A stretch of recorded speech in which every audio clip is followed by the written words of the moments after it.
Sabato 16 maggio, Sant'Ubaldo, è il 136esimo giorno dall'inizio dell'anno, ne mancano 229 al termine. Il sole sorge alle 5:40 e tramonta alle 20:38, la luna si leva alle 4:50 e tramonta alle 18:37.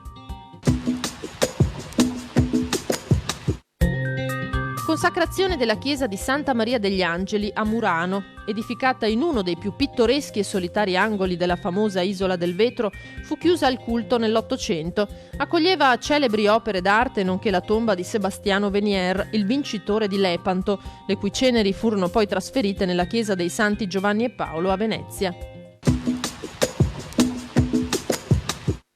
Per tutto il 2015 presso il Museo degli Alpini di Conegliano si può visitare la mostra dedicata alla Prima Guerra Mondiale, allestita, come dicono gli alpini di Conegliano, non per celebrare la guerra e nemmeno chi l'ha voluta, ma per ricordare e tenere viva la memoria di chi la guerra l'ha dovuta fare. Per informazioni www.venetograndeguerra.it.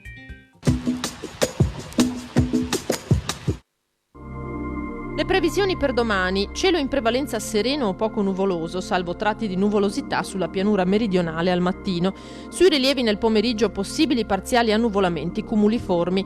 Possibilità di locali piovaschi sui rilievi nelle ore pomeridiane. Temperature stabili sui rilievi, in pianura in lieve calo nelle minime e in lieve aumento le massime.